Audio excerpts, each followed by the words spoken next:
Morning. Well, to follow this esteemed group is quite humbling, and I happen to serve on a board with Dr. Kieran, and so it is quite an honor to be here, and I thank you.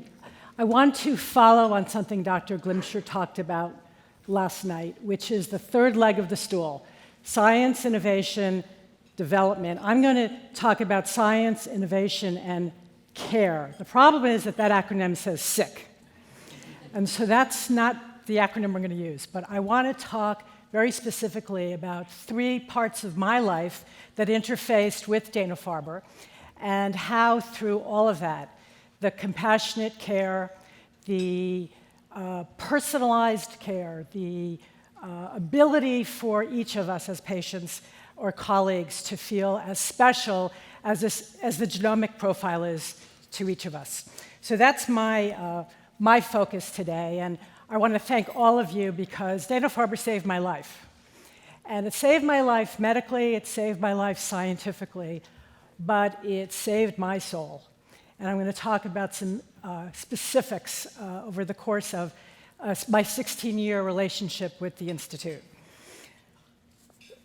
October for me is the most important month of my life, and I'm going to give you some points. I am not wearing pink, even though I'm part of the Pink Brigade, but October happens to be a very special time.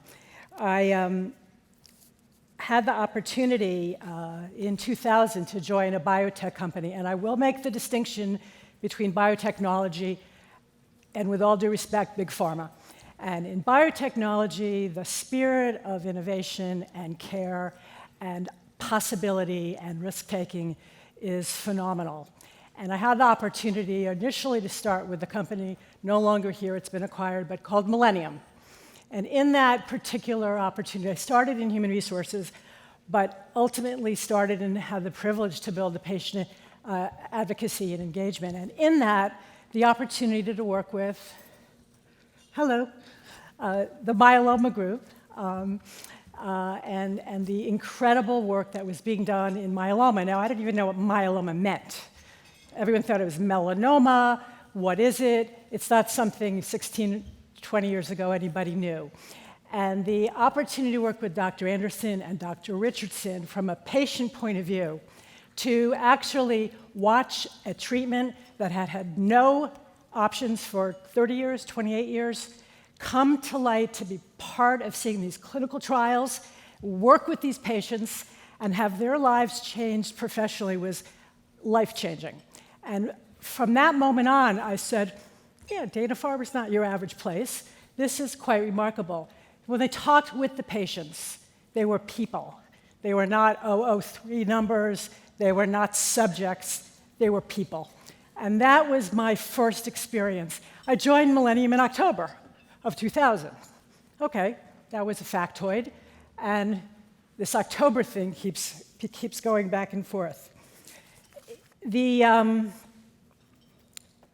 second part of this was after Millennium got acquired and it became part of a different organization, I was going to decide what to do next. And I really thought I'd stay in pharma or biotech, innovation, science, and care, and figure out what was next. And in that, I left after 10 years.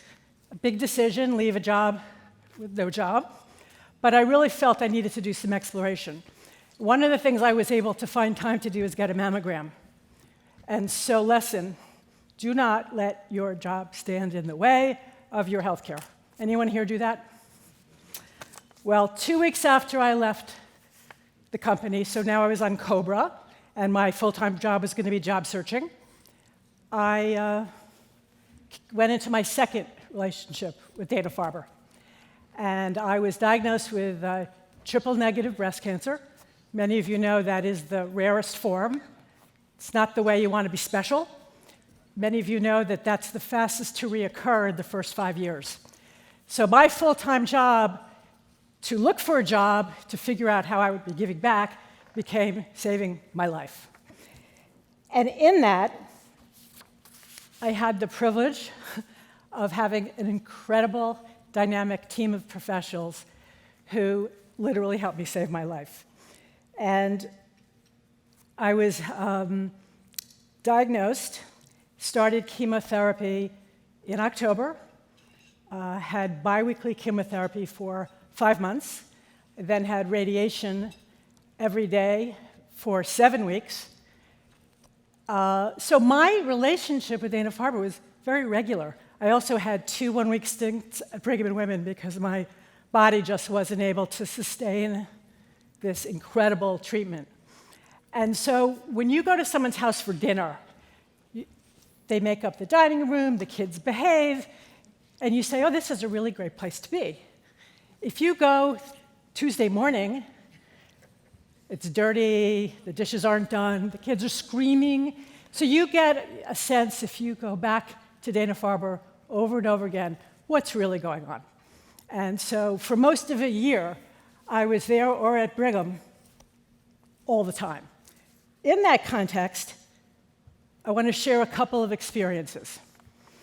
Many of you know the Red Shirt Brigade in the parking garage. Well, when you're in chemotherapy, particularly every other week, you are really sick. Everything makes you feel sick. So you got to go in the big city. You have to go into this garage downhill.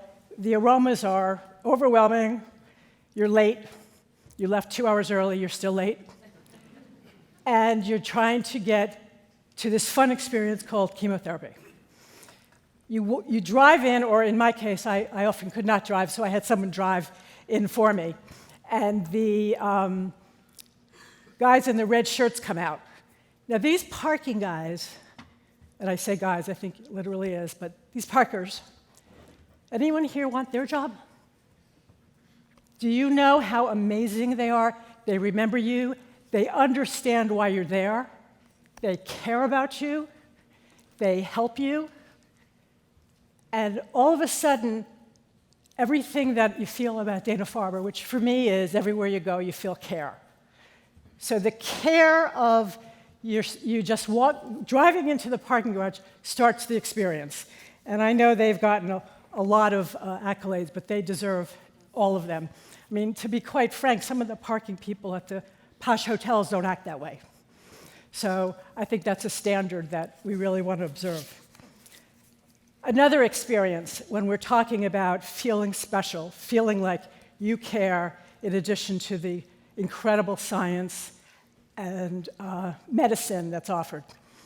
I had the privilege of having Dr. Ann Partridge as my medical oncologist. Fortunately, I talked my way into her practice because I was over 40. And sure, her practice is younger women, but I found a way. And needless to say, Dr. Partridge is a one of a kind. I, while in chemo, was trying to live a regular life. And that was very tricky, but I was going to go to this event, the Schwartz Center, one evening, because I had always supported it. And I got sicker and sicker that day. My fever was about 103. My husband said, we're going to the hospital, and I said, I'm going to the Schwartz Center. We went to the hospital, and I said, let's call Dr. Partridge. And she didn't answer her buzzer, which is very unusual. On the way to the hospital, she called, and she had just received the Compassionate Care Award that evening at the Schwartz Center that I was supposed to go to. I didn't know that. And she apologized for not getting right back to me because she was accepting an award in front of 2,000 people. I then was admitted for over a week, and every day she called or visited every single day to see how I was doing. That is personalized care. Radiation. Well, 7 weeks, every single day. Dr. Harris, what is there to say? The most loving, compassionate, kind man. And the opportunity to have him as my physician was absolutely amazing. What I didn't expect is on my 33rd of the 35 treatments that he would say, as he did on our weekly Tuesday appointments, on my 10:20 radiation appointment, how are you doing? And I said, thank you for asking. He said, no, how are you doing? Do you understand that in 2 days, it's going to be your last treatment here, and you're going to leave this community, and your care, like your daily living here, is going to stop. And I think that insight was so profound. The psychology and I literally looked at him and I just hugged him. And he was right. I got very depressed after I stopped my daily community with his team. Let me finish quickly because I know we've got time. October 2012, I was then 1 year into my treatment, but had the privilege of being asked to serve on the Patient Family Advisory Council, PFAC. Dana-Farber had a PFAC well before it was a state-mandated requirement for institutions with beds. And another innovation that brought the voice of the patient regularly and often to the strategic thinking, the leadership of the institution, and did have the privilege of chairing it for 2 years. Well, little did I realize that having been in the executive search business, actually professionally in a different life, I was involved in the committee to bring in Dr. Glimcher. Where are you? Well, first of all, Josh's effort in running this search firm was phenomenal, and how this process went, this very rigorous process that we heard about a little bit last night. To see all of the candidates who were phenomenal, and we really, really hoped we would get Lori, and we did. We're so surprised, and someone said, how could the Patient Family Advisory Council be on this committee? This is for the trustees. And I said, no, this is for the patients. And that was an honor. So here we are in October of 2016. Dr. Glimcher started October 1st in 2016. And most importantly, last week I had my 5-year clearance, and I'm clean. And that's October of 16. I thank all of you for everything you're doing.